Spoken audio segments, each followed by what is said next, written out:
अध्याय रच के आए हैं, जिसका दोबारा न भूतो न भविष्यति, न पहले कभी हुआ है न आगे कभी होगा। निश्चित तौर पे न कभी किसी ने ऐसा प्रयास पहले किया, न आने वाले समय में कोई कर पाएगा। मैं इसलिए इतने आत्मविश्वास के साथ ये बात बोल रही हूँ क्योंकि हर प्रकार का विघ्न इस गविष्ठी यात्रा में खड़ा किया गया, चाहे राजनीतिक तौर पे, चाहे आध्यात्मिक तौर पे, चाहे हर प्रकार का षड्यंत्र जैसा भी संभव हो सकता था। आसुरी शक्तियों द्वारा पूरी ताकत लगाई गई कि कैसे भी ये गविष्ठी यात्रा रुक जाए।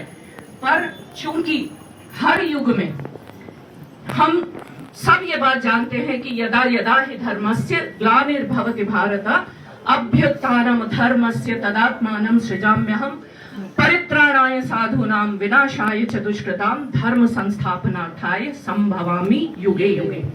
हर युग में गौ की, ब्राह्मण की, धर्म की रक्षा के लिए, साधु संत जनों की रक्षा के लिए, स्त्री जाति की रक्षा के लिए भगवान अवतार लेते हैं। और मैं आप लोगों को क्या बोलूं, स्वयं साक्षात भगवान के अवतार हमारे सामने विराजमान है।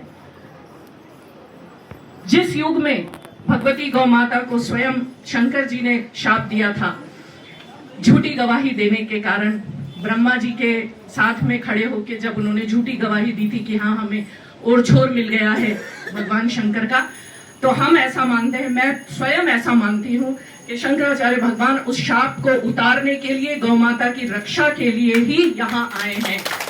उनका जो प्रयोजन है इस संसार में आने का, मनुष्य रूप में आने का, वो यही है कि उस युग में जो उन्होंने दंड दिया था, आज उस दंड से वो मुक्त करने के लिए और हमारी गौ माता को पुनः प्रतिष्ठित करने के लिए जिस प्रकार का उनका संकल्प है, वैसा दूसरा संकल्प न किसी का है, था, न होने वाला है। मैं स्वयं पूरी गविष्ठी यात्रा में 81 दिन भगवान के चरणों में संकल्प लेके निकली थी। हमारी बहुत सारी दीदियां तो लगातार जुड़ी रही, आपका आशीर्वाद मुझे मिलता रहा। कठिन बहुत था, स्त्री होने के नाते थोड़ी कठिनाई ज्यादा थी। मर्यादाओं का पालन करना भी मेरे लिए बहुत बहुत महत्वपूर्ण था कि मैं जिनके साथ चल रही हूँ, जिनके पीछे चल रही हूँ, मेरे कारण उनके मर्यादा में या किसी भी प्रकार से कोई बाधा यात्रा में ना पहुंचे। लेकिन गर्व मुझे इस बात का है कि लगभग 100 पुरुष चले इस यात्रा में, लगभग, क्योंकि घटती बढ़ती रही संख्या, लेकिन भगवती राजराजेश्वरी माँ त्रिपुर सुंदरी, भगवती गौ माता और भगवान के चरणों का प्रताप ये था कि मैं शुरू से आखिर तक, अभी तक भी यहाँ हूँ। और मुझे आपके चरणों की कृपा से जो मजबूती मिली है, जो शक्ति मिली है, मैं आगे भी हर धर्म युद्ध में आपके पीछे खड़े होने को तैयार हूँ। और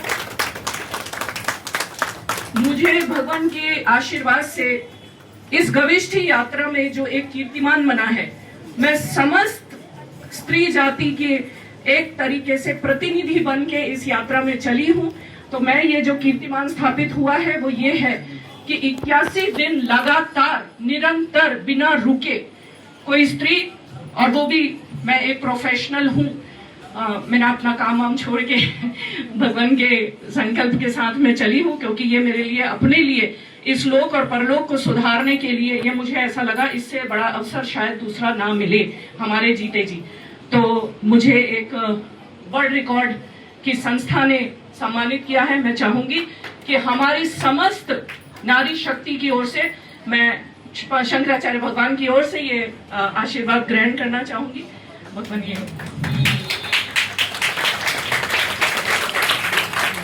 आगे भी गौ माता के संकल्प, राष्ट्र माता घोषित होना, राज्य माता घोषित होना, गौ हत्या पूर्ण रूप से निषेध होना, गौवंश का संरक्षण होना, संकरीकरण, जितने भी हमारे मुद्दे हैं, हम सब आपके पीछे खड़े हैं, आपके मार्गदर्शन में आगे भी बढ़ते रहेंगे। और बस इन्हीं कुछ शब्दों के साथ गुरु पूर्णिमा के पावन पर्व पर मेरा आपको साष्टांग दंडवत प्रणाम। हर हर महादेव। हर हर महादेव।